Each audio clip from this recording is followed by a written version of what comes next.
Erev Tov Rabotai, we are continuing with our Mishnah Yomi, Masechet Sukkah. We are up to Perek Daled, Mishnah Daled.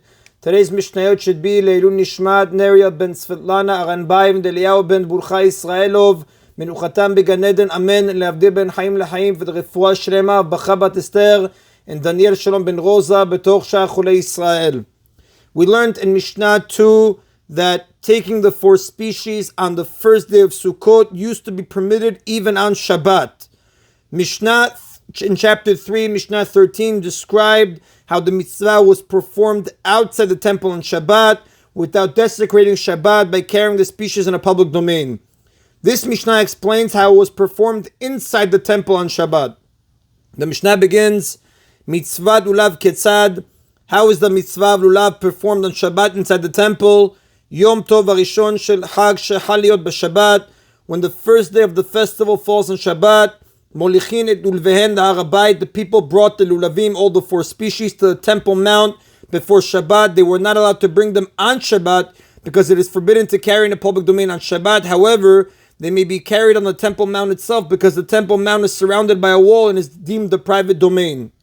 V'achazanin mekablin mehen v'sodrin otan al gav ha'itzteba.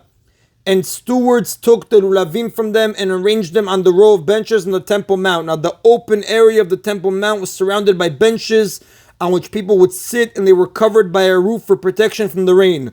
On Sukkot, the lulavim were placed on the benches under the roof so that they would not be dried out by the sun. Elderly men who were afraid of being pushed when everyone comes to take his lulav the next day left theirs in a chamber designated for that purpose, from where they could safely retrieve them in the morning. Members of the court taught everyone to say, if anyone receives my lulav, let it be his as a gift. Now, this was necessary because people might mistakenly take lulavim that belong to others, and one cannot fulfill his obligation on the first day of the festival with the lulav that is not his, as we learned in chapter 3, Mishnah 13. Outside the temple, where people brought the lulavim before Shabbat to the synagogue, it was not necessary for them to say they will give their lulavim as a gift to whoever takes them. Since there is not a massive number of people in a synagogue, it could be assumed that each person would recognize and take his own lulav. The next day, Shabbat, they came to the Temple Mount early in the morning. And the officials would throw the lulavim before them. But in their eagerness to perform the mitzvah with their own lulavim, they would grab the lulavim and hit one another. When the court saw that people were coming to danger, they established that everyone should perform the mitzvah of taking the 4 species in his home and not in the temple, or, as the commentators write, in a synagogue. And that is in a Mishnah Daled. Mishnah He now continues regarding the Aravah ceremony. Mitzvat Aravah Ketzad. How was the mitzvah of Aravah performed? Makom haya lemata miYerushalayim v'nikra Motza. There was a place below Yerushalayim at the foot of a mountain called Motza, where Aravot grew in abundance. Yodin lesham umelaktin misham murbiyot shel Aravah. Agents of the court went down there, gathered large Aravot 11 amot long from there, and brought them to the temple. Kohanim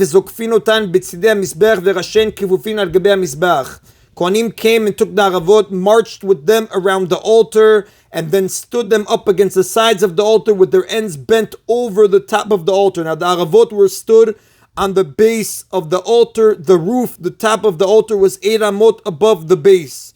In addition, there was a horn 1 amah high at each corner of the roof, making a total height of 9 amot.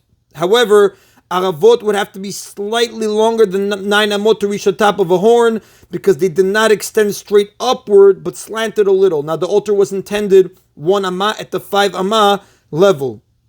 The altar was indented 1 amah at the 5 amah level. When you count up 5 amot, there would be an indentation. Now, therefore, since the Aravot were 11 amot long, slightly less than 2 amot remained to curve over the top of the horn and the roof of the altar. This is brought down in the arts elucidated in the diagram in note 4.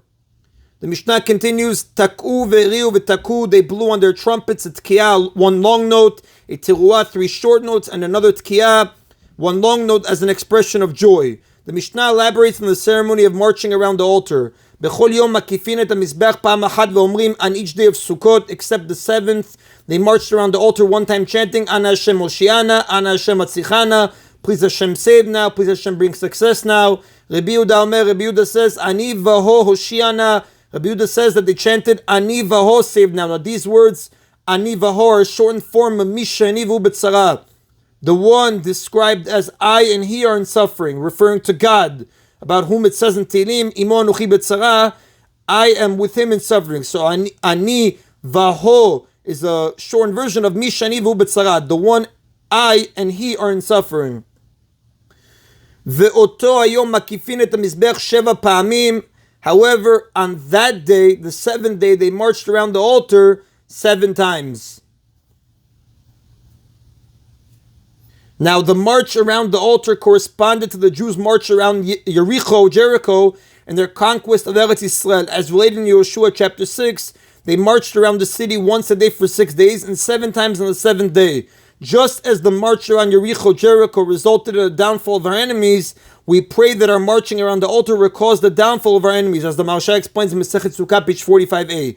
Nowadays, we commemorate the Aravah ceremony in the temple by bringing a Sefer Torah up to the bimah, the platform from which the Torah is read in the synagogue, and walking around it while holding the 4 species. On this first 6 days, we make 1 circuit, and on the 7th day, we make 7 circuits, as Shulchan Aruch writes in Orach Chaim, chapter 660, Halacha 1. We also follow a custom that was instituted by prophets to take Aravah twigs on the 7th day and to beat them on the ground, as the Rambam writes in Echad Ulav, chapter 7, Halacha 22.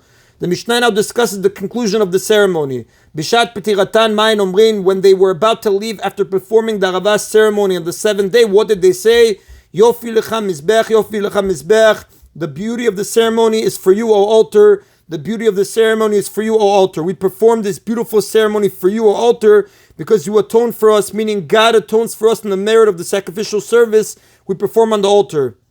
Rabbi Eliezer holds that they said, Leyah ulcha mizbeach, Leyah ulcha mizbeach.